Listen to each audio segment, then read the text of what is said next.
And you won't have any trouble sending this to that asshole Fernandez? Shit! Fernandez is gonna get it whether he likes it or not. Play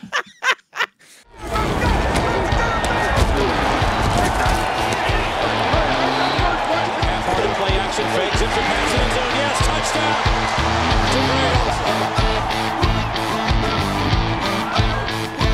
Hi, and welcome to Geno's Picks. Yeah, we were 1-3 last week, but we did set a record last week, and that would be for holding our breath longer than we ever had in our 10 seasons, making sure the Vikings didn't come back on the field and actually kick that extra point, you sons of bitches, to cover the 5 and a hook. They didn't. That said, even after the 1-3 week, we sit at 53-45 for 54%. What are you up, Garrett? $82? Fucking let's gamble on that. With just 3 picks left on the season, unless Daddy spits out some friendly advice, so keep an eye out. But in the meantime, let's see how many off-color jokes Daddy can squeeze into 1 week of the season. He gets to make just 2 picks. Here we go.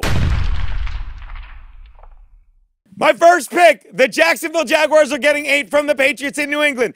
As I sit here, the latest news, we are starting with a bang, is that Tom Brady jammed his hand when another player ran into it during practice on Wednesday. Of course, I can't find any more information on it because whenever I Google jammed his hand into another athlete, it brings up the trial of that USA gymnastics doctor. We can stop right there. We can stop right there. I've never seen you. Okay, but we're going to keep going. And I don't want anyone to say it's too soon, because when we live in a country where a man that assaulted over 140 young innocent girls takes the back seat to a woman who had a bad date with one terrible comedian, not me, Garrett, shut up. I need to put it in your faces, ladies. Incidentally, put it in your faces, ladies, was a line of testimony that also came up during the Nassar hearing this week.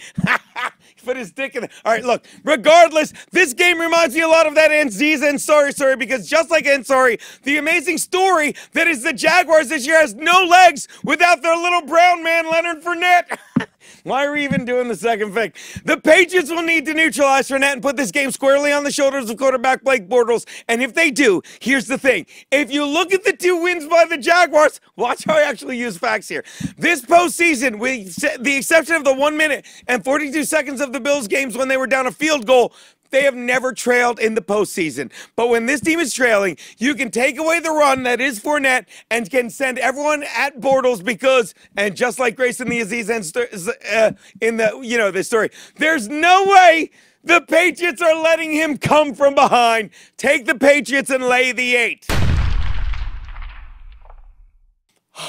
My other pick, the Eagles are underdogs again, getting 3 from the Vikings in Philly. I know what you're saying, that this should be the Eagles hosting the Saints, considering with just 10 seconds left in last weekend's game, the Saints simply needed Marcus Williams to wrap up Stephon Diggs. But what did he do? He wrapped up the Saints season by taking out his only other teammate in the area, Kenny Crawley, the defender that could have tackled Diggs, allowing him to scamper 61 yards for the game-winning score. That was easily the most devastating thing to happen in New Orleans since Katrina. And just like back then, anyone in the Superdome was shitting on themselves. Remember, they smeared it, you don't care. But what this game really should be, you ready for this? And I will say it, is the Vikings hosting the Falcons, because the play that was even more hard to believe came at the end of the Eagles-Falcons game the previous night when, for the first time in the history of man, Julio Jones got 2 hands on a football and missed it. If he catches that, it most likely gives the Dirty Birds a 16-50 win, and just as likely, an 18-15 fucking cover,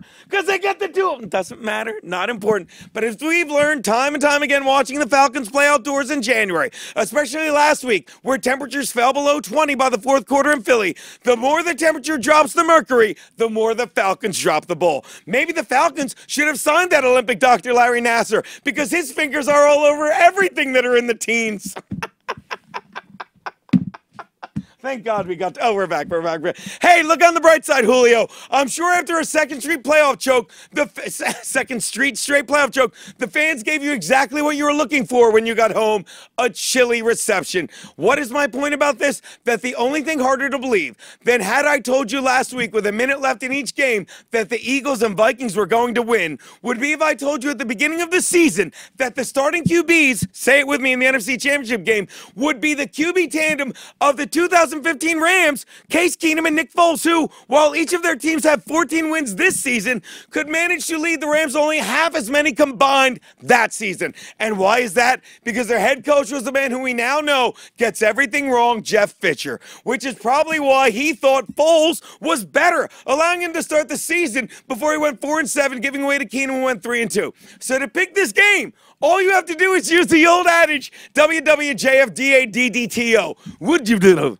What would Jeff Fisher do? And do the opposite. And Fisher, without a doubt, would take Keenum as a starter, which is why I'm taking Nick Foles and the 3 he's getting. Well, that and because the Vikings offensive line did not impress me late in the game last Sunday. And while the knock on Foles is that he isn't a good QB because he isn't mobile, when your offensive line can't get any knocks on him, well, he becomes a good QB who doesn't need to be mobile. Watch the Eagles keep it close as they win the battle at the line and quite possibly this